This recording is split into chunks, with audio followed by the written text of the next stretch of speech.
Assalamualaikum warahmatullahi wabarakatuh. Sambalugamasi, salam sehat semuanya. Apakah Reba mendengarkan irama ini? Sambalu sedang bersama kami dan sedang mendengarkan Tetap Setia untuk Rakyat. Kalau Sambalu mengikuti paket-paket acara kami yang lalu, lebih dekat bersama Legislator Kota Makassar, kali ini kita ada lanjutannya, Tetap Setia untuk Rakyat. Nah, Sambalu yang melihat by YouTube ini pasti sudah mengenal wajah yang ada di depan Kak Uni. Ya, ada Bapak Haji Wahab Tahir SH.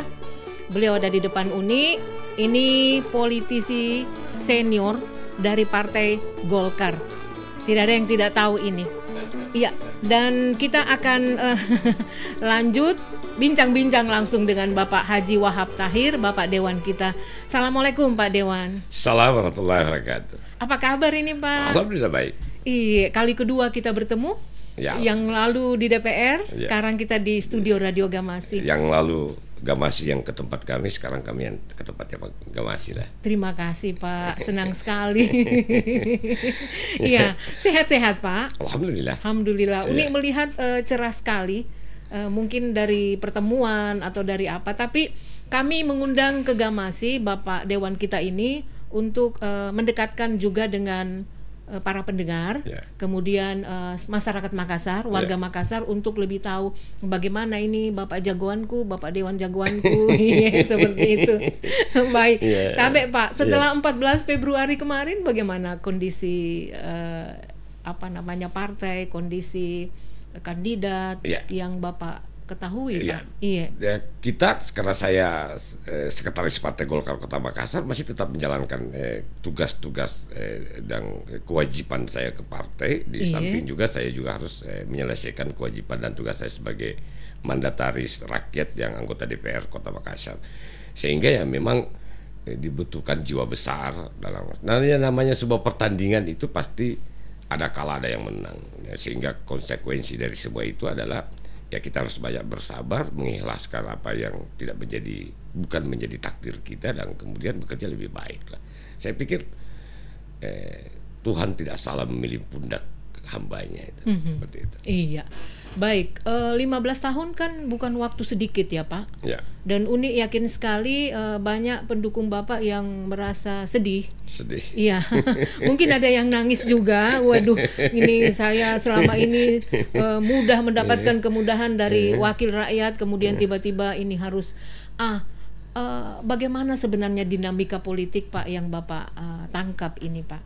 Kayaknya. Jadi kalau saya melihatnya gini kan, banyak faktor sih sebenarnya kemudian terjadi turbulensi setelah sekarang, turbulensi di mana-mana kan seperti itu. Kalau saya sih sebenarnya melihat mencoba melihat dalam perspektif yang lebih objektif. Karena saya berasal dari rakyat, golongan tidak terlalu banyak mendapat fasilitas negara, kemudian ya dulu golongan orang yang terpinggirkan oleh sistem, kemudian saya masuk dalam sistem. Kemudian saya hari ini diperhadapkan di 2024 ini fakta bahwa rakyat itu membutuhkan sesuatu.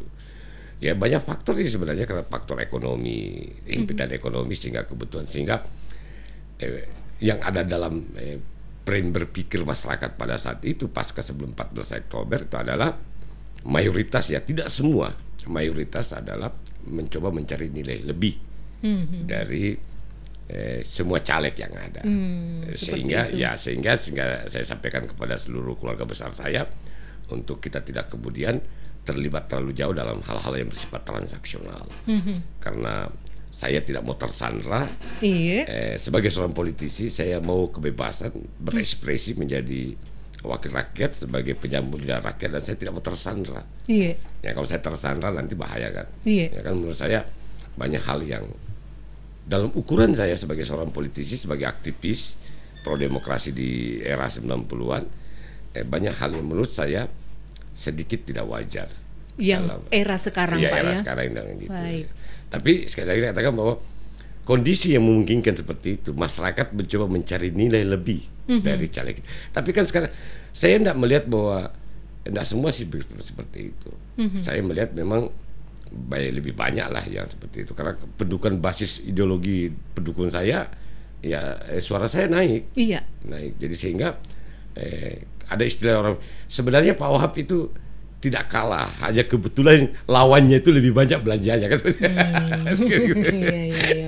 Iya. Kira-kira seperti itu. Tapi sekali lagi saya katakan bahwa saya tidak mencoba mendonggrek siapapun juga.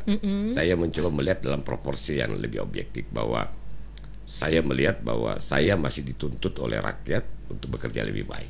Ternyata 15 tahun itu pengabdian saya kepada rakyat, dalam banyak hal itu mendapat pengakuan, mendapat legitimasi dari rakyat. Tapi dalam beberapa hal juga masyarakat menganggap bahwa belum terlalu sempurna, sehingga ya mereka melakukan koreksi dan evaluasi, dan konsekuensi dari semua itu beralihnya pilihan ke beberapa orang. Tapi saya pikir biasa-biasa saja di era demokrasi ini. Silahkan saja, apalagi publik Makassar ini kan kecenderungannya selalu mencoba-coba. Ya, kalau saya bilang coba-coba Mi Pai. Banding-bandingkan Mi. Baik Sambalunya. Jadi ini ada tantangan coba-coba Mi Pai. Tabe, kalau Sambalu mengikuti podcast kami yang lalu lebih dekat bersama legislator Kota Makassar, Uni di sana ada membahas bagaimana Bapak Haji Wahab Tahir ini, Bapak Dewan kita adalah dijadikan guru oleh Pak Wali Kota. Itu kan sempat kan. Jadi ini artinya begini Pak, dijadikan guru itu kan ada sesuatu yang lebih Pak. Ada sesuatu yang lebih, dan juga ada pendukung Bapak di Utara Kota yang yang bicara-bicara tentang Bapak, karena biasa kami bertemu, bagaimana ini, merasa juga kehilangan seperti itu, merasa kehilangan. Aduh, padahal suara Bapak kan banyak. Nah, sekarang hitung-hitungan di dalam akumulasi dan sebagainya itu yang rakyat tidak paham. Masyarakat tidak paham kenapa tidak ini. Tapi urutan di dalam partai itu bagaimana penentuannya Pak? Bisakah kami tahu itu Pak? Sistem pemilu kali ini menganut sistem pemilu terbuka. Iya. Sehingga penentuan caleg terpilih itu berdasarkan suara terbanyak. Modelnya adalah sunlight. Penetapan kursi itu berdasarkan sunlight. Bagi 1, bagi 3, bagi 5, dan bagi 7. Golkar di dapil saya memiliki suara 32.000. Tapi kalah di pembagian kelima. Pembagian kelima. Sehingga ya saya sampaikan kepada seluruh keluarga besar saya tanggal 17 Februari untuk kemudian semua tenang, sabar, bahwa ini adalah ujian yang Allah berikan kepada kita, bahwa boleh jadi bahwa ini masih lebih baik daripada yang lain. Artinya banyak hal yang menjadi rahasia. Kita kan nggak tahu ini apa ya ke depan dan sebagainya. Ya sebagai optimisme, atau kan pada saat saya cerita sedikit lah. Iya, silakan Pak, silakan. Jadi Sambalu, silakan didengar ya Sambalu. Tanggal 14 itu malam subuh, ya 15 dini hari lah, saya sudah mendapat dari jaringan dibawa oleh adik-adik saya yang banyak berinteraksi dengan saya, baik dari jajaran kepolisian, dari TNI yang selama saya jadi menjadi senior di kampus, banyak membentuk moral mereka, mentalitas mereka, kemudian memberi habis informasi. Itu tanggal 15 subuh. Saya minta sampel dari 10 kelurahan, dan dari sampel 10 kelurahan itu saya mendapatkan grafik perolehan suara saya naik. Tetapi kemudian totalitas suara itu saya dikalahkan, dan sehingga saya minta kepada seluruh keluarga besar saya tetap tenang dan tetap menjalankan kegiatan-kegiatan seperti bagaimana mestinya, karena kan ada keluarga kami relawan yang dalam wadah yang disebut Laskar Lorong yang bekerja maksimal pada saat itu, ya silakan aja tuntaskan. Padahal kami sebenarnya sudah tahu kondisinya, dan kita sampaikan saja, sambil kemudian kita menyampaikan kepada mereka pesan-pesan moral kepada mereka bahwa dalam sebuah pertandingan itu pasti ada yang menang dan ada yang kalah. Hari ini misalkan saya cerita, saya ini 15 tahun di DPR, banyak fakta yang saya dapatkan. Ada orang yang terpilih tapi tidak terlantik. Iya, ada yang terpilih tidak terlantik. Ada yang terpilih terlantik tapi tidak selesai masa tugasnya. Nah, gitu. jadi sehingga menurut saya banyak hal yang menjadi rahasia Tuhan. Biarkan proses rahasia Tuhan ini berjalan. Jangan mengintervensi dalam tanda petik kewenangan Tuhan dalam soal takdir. Iya. Saya tenangkanlah mereka. Ya, serulah, berharu ria lah. Iya. Tapi karena saya seorang aktivis dibesarkan di lorong, di Jalan Tinumbu, di Layang, ya, biasa dalam penderitaan, ya, saya nggak mengatakan bahwa kalau mereka jangan pernah kalian meneteskan air mata di depan mata saya. Siapkan air mata bahagia kalian untuk menggapai kemenangan yang Allah janjikan. Baik. Kita tidak tahu apa itu. Sangat besar sekali jiwa ya, besar jiwa, besar hati ya Pak. Insya Allah. Ya itu. Dan ini Uni lumayan berpikir ya. Ini fenomena politik sekarang ini apakah sebenarnya yang membedakan? Apakah Bapak punya strategi baru kemudian atau strategi yang lama yang masih dipakai, atau memang masyarakat sekarang ini yang aneh Pak? Minta maaf Pak ya, maaf ya Sambalu ya, karena bukan Uni yang bilang ini, Bapak JK juga bilang bahwa demokrasi kita sekarang ini sangat pemilu yang sangat buruk, bukan kita yang bilang ya Pak. Ya itu bagaimana Pak? Pemilu yang mahal sekali. Kalau saya kan gini, saya ini sejatinya dari rakyat. Iya. Jadi saya selalu melihat bingkai masalah itu dalam perspektif yang lebih objektif.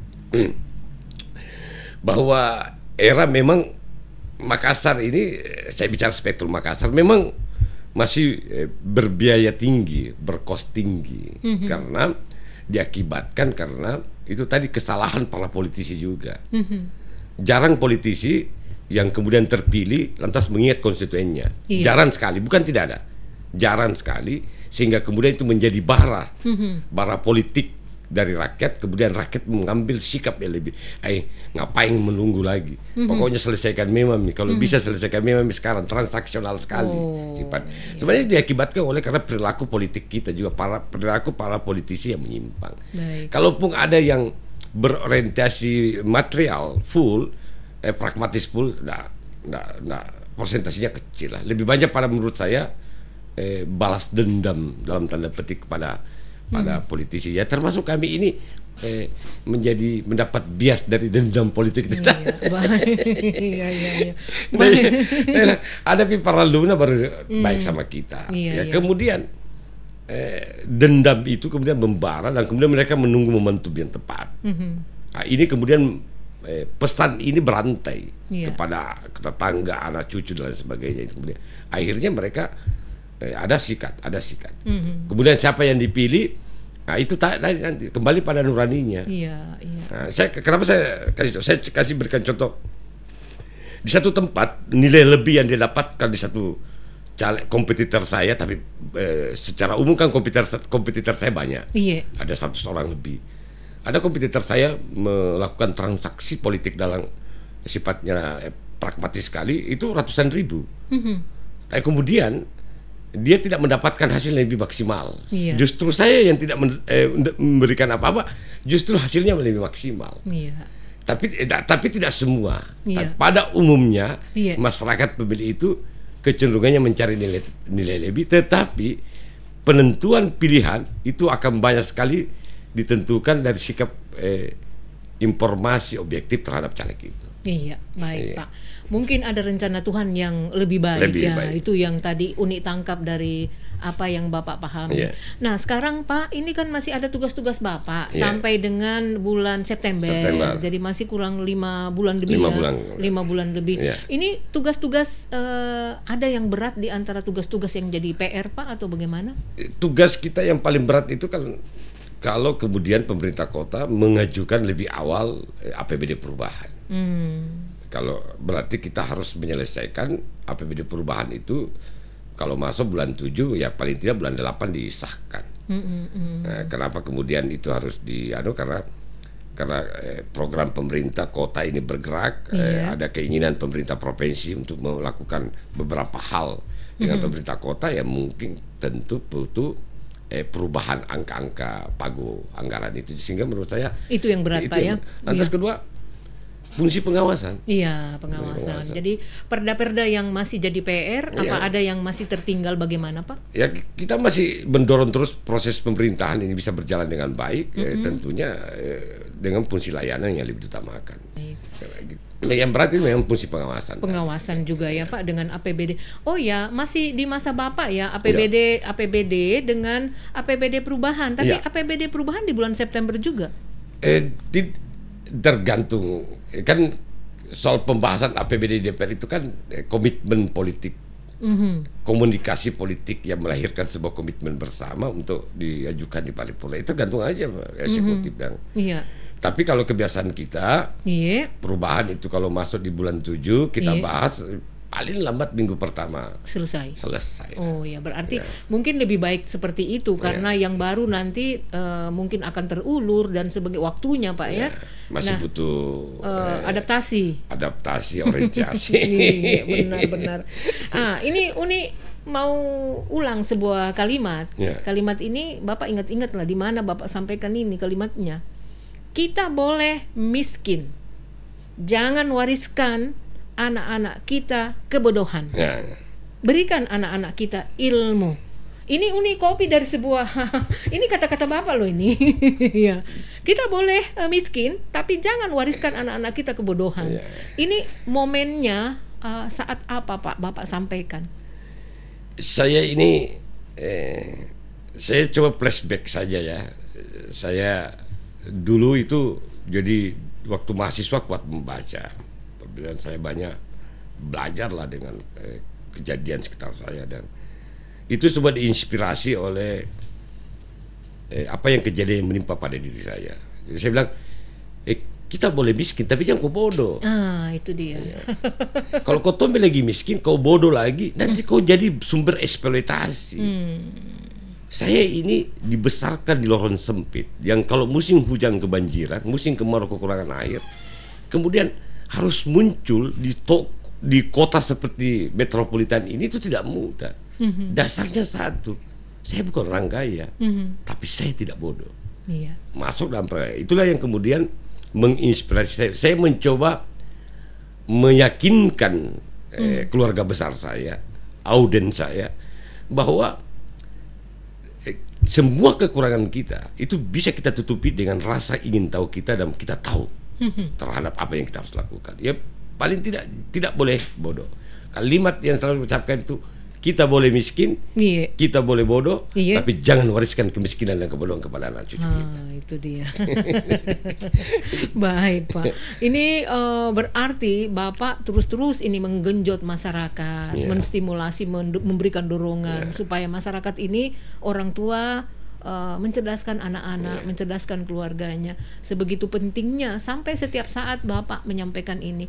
Tapi Pak, ketika sosialisasi peraturan yang menyangkut pendidikan, kepemudaan, itu kesimpulan seperti apa yang Bapak dapat untuk Kota Makassar kita ini? Makassar ini kan menurut saya sebuah kota yang, ya kalau istilahnya saya lebih pakai literasi begini. Orang Bugis Makassar itu, walaupun banyak suku lain di Makassar ini, adalah suku yang sebenarnya tidak terlalu mudah bisa dipengaruhi. Tetapi orang Bugis Makassar itu kalau mengambil sikap, tidak akan pernah bergeser dari sikap yang dia telah ambil itu. Kalau gambarnya begini, kalau kau baik sama orang Bugis Makassar, isi perutnya pun dia rela keluarkan untuk membalas kebaikan itu. Tapi sebaliknya, kalau kau kasih marah itu orang Bugis Makassar, itu sampai ke liang lahat dia akan busuk. Jadi menurut saya, saya ini dulu waktu sekolah susah. Susah, harus jual kue, jual es, baru sekolah kan begitu. Jadi tahun 2008 waktu saya dicalonkan oleh Partai Golkar, saya bilang sama ibu, saya ini sekarang kepala pasar, untuk apa saya mau jadi anggota DPR ini? Saya tanya sama ibu, kalau saya jadi anggota DPR lantas Tuhan berikan kesempatan, apa yang kita harus lakukan? Nah, karena kan perempuan itu punya pengaruh besar dalam kehidupan kita dalam rumah tangga. Iya. Jadi saya akan komunikasi karena kebetulan ibu istri saya itu adalah aktivis juga ya. Kita salat tahajud dong, salat tahajud. Dalam salat tahajud itu, kalau Allah berikan saya kesempatan jadi anggota DPR, 60% pendapatan saya akan belanjakan untuk rakyat. Dijawab oleh ibu, amin. Amin. Nah, Iya. dan itu kita lakukan sampai hari ini. Kenapa sampai segitu, Bu? Karena saya dulu ini susah. Iya. Jadi pada saat saya menjadi wakil rakyat, hal yang pertama sekali saya sering marah dan bahkan mengamuk di DPR itu kalau ada rakyat tidak dalam posisi terlayani dengan baik. Iya. Baik. Nah gitu, baik di kelurahan, kecamatan. Pada saat saya menjadi ketua komisi D, saya marah sekali kalau ada orang mau sekolah, kemudian ada alasan kepala sekolah tidak bisa menerima karena kota penuh dan lain sebagainya. Saya akan marah sekali. Iya. Baik. Gitu, sehingga kenapa orang bilang itu trauma masa lalu Pak Wahab ya? Bukan trauma. Iya. Coba bayangkan orang seperti saya ini, kalau saya flashback 40 tahun yang lalu atau 45 tahun yang lalu, kehilangan cita-cita, kehilangan harapan, maka tidak ada namanya Abdul Wahab Tahir di DPR dalam 15 tahun terakhir ini. Tapi kemudian kami karena mampu lahir, mampu keluar dari tekanan, doa orang tua juga, dukungan seluruh keluarga besar, kemudian kita mampu menjadi bukan tokoh lah, salah satu pejabat daerah di Kota Makassar yang sampai hari ini masih cukup sangat dikenal oleh publik Makassar. Itu tadi yang motivasi, itu yang pesan yang saya ingin sampaikan. Jangan kamu mewariskan kebodohan, jangan kamu mewariskan kemiskinan. Kita boleh miskin tapi jangan kita wariskan kebodohan kepada anak kita. Lihat saya dulu orang susah, makan susah, bulan Ramadan susah, tapi ada komitmen yang saya bangun pada diriku. Makanya saya bilang ajari anakmu untuk berkomitmen pada dirinya. Baik, Pak. Kayak gitu kan, itu komunikasi anak dengan orang tua itu seperti itu. Dan berhenti kau panggil namanya anakmu. Karena dalam literasi yang literasi Islam yang saya pahami, jalan sekali dalam dialog antara orang tua dengan anak itu saling menyebut nama. Yang banyak itu adalah memanggil abi, aba, iya, teta. Kalau orang Bugis ya nak, tidak. Tapi sekarang kan, ini kan lu bergeser kini. Nah itulah pesan-pesan saya sampaikan. Ya jangan kau juga sedikit kau marah, kau kutuk anakmu dalam tanda petik. Baik. Karena kita tidak tahu loh. Kalau saya bilang, kalau saya mau mundur ke belakang 45 tahun, saya flashback ke 45, orang tidak menyangka bahwa Wahab itu akan menjadi seorang anggota DPR. Baik, Pak, Bapak ini figur inspire, Pak. Jadi inspirasi, iya. Karena ada orang pasar, orang pasar itu tidak apa-apa mungkin saya sebut namanya beliau itu Haji Asis. Oh, iya. Itu sangat mengagumi Bapak. Tidak pernah bergeser 3 periode loh itu. Betul. Saya kita tahu ya. Iya, jadi itu keluarga besarnya, tidak bergeser dari Bapak. Nah, sekarang ini banyak sekali yang sedih, tapi kita juga ingin harus meyakinkan masyarakat bahwa Bapak ini tetap ada, ya tetap ada, karena tagline Bapak itu semua untuk rakyat, ya semua untuk rakyat. Dan tema kita ini tetap setia juga untuk rakyat. Ya, assalamualaikum untuk Haji Asis ini, ya pengagumnya Bapak orang pasar Haji Wahab Tahir. Mungkin Bapak tanya kenapa Kak Uni ini banyak tahu? Uni juga investigasi kemana-mana begitu. Iya, baik Pak Dewan. Ini ekonomi kan bagaimana menurut Bapak sekarang? Banyak emak-emak ini yang mengeluh. Bisa Bapak sampaikan gambaran ekonomi kita ke depan ini di penutup waktu, Pak? Jadi ramalan para pakar, baik pakar politik, ekonomi dan pakar pertahanan, menyampaikan ke saya secara personal, karena kemarin saya baru pulang kembali dari Jakarta, ketemu beberapa senior saya di Jakarta. Kondisi ekonomi ini sampai 2026 ini lagi tidak baik-baik saja. Sampai 2026. Sehingga Pak Wahab harus lebih bagus lah, double cover pertahanan dirinya dalam melayani rakyat. Saya bilang, Bang, saya ini sudah tidak terpilih lagi. Mungkin barangkali itu hikmah yang Allah berikan. Karena ini tadi potensi ekonomi. Tapi sekali lagi katakan bahwa jangan panik. Rakyat jangan panik, kita harus lebih mendekatkan diri kepada Tuhan dan sekali lagi sabarlah. Kalau karena saya seorang Muslim dan saya selalu katakan, saya dalam bicara itu selalu menggunakan perspektif seorang Muslim. Kalau kondisi apapun juga yang terjadi, ya puasa. Iya. Jangan karena begini ya, ada nilai negatif yang hidup di kalangan kita di Makassar itu. orang Makassar, orang penduduk Makassar itu kalau panik bahaya, Pak. Bisa bunuh orang. Jadi kita katakan tetap tenang, sabar, insya Allah. Saya juga kepada seluruh keluarga besarku, kepada seluruh publik Makassar, jangan mikir ragu. Sampai bulan September, sampai batas akhir kewenangan yang melekat sama diri saya tetap akan menjadi bagian dari rakyat dan tetap akan melakukan pelayanan kepada masyarakat. Dan sampai hari ini, janji saya tetap mengeluarkan 60% dari pendapatan saya. Iya, luar biasa Pak ya. Itu 60% untuk apa saja? Unik, banyaknya mau tahu. Macam-macam. Iya, apa itu Pak? Macam-macam. Apa saja selama ini? Misalkan ya, kita punya kendaraan operasional gratis. Itu kan pasti disubsidi oleh ibu. Iya. Kayak gitu. Ada orang sakit, ada orang apa butuh. Pokoknya kegiatan-kegigiatan sosial ya Pak. Ibu bantulah. Baik. Sama ini kebiasaan kita sudah tahun ke-16 mengeluarkan buka puasa pasti kita lakukan. Karena saya bilang sama ibu, sama seluruh keluarga besar saya, ini bukan mau dibilang, ini memang janji. Jadi kalau kau tidak bantu kayak ini, selesaikan kini ke 3.000 orang ini, 3.000 dos nasi ini yang saya bagi selama 1 bulan, kau susah kayak itu. Jadi turunlah keluarga saya, datanglah membagi semua makanan, baik di Bontoala tua mau baik, naik patah nih tanta, anu lah Pak Wahab, nggak pernah, teh ini cale ini jandinya Pak Wahab kok dong, kira-kira begitu. Jadi kita mencoba meyakinkan kepada publik bahwa pertama apa yang terjadi pada diri kita itu adalah takdir dari Allah. Biarkan Allah yang kita selalu berprasangka baik kepada Allah dan biarkan bagaimana akhir perjalanan ini biar Allah yang akan tentukan. Kita pasrah saja.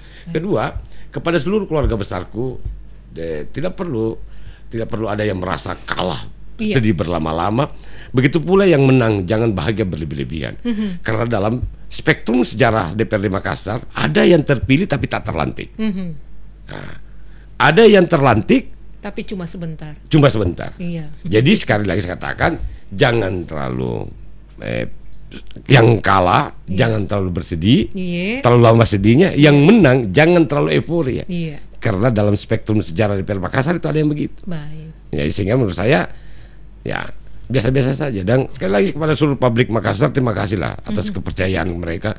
Sejak tahun 2009 suara saya hampir 2.000, 2014 suara saya hampir 4.000, 2019 suara saya hampir 5.000, dan 2024 ini suara saya 6.000 lebih. Iya, itu nih bilang banyaknya suaranya Bapak, kok bisa ini partai bagaimana ini? Tapi ternyata ya ada aturan-aturannya Pak yang mesti diikuti.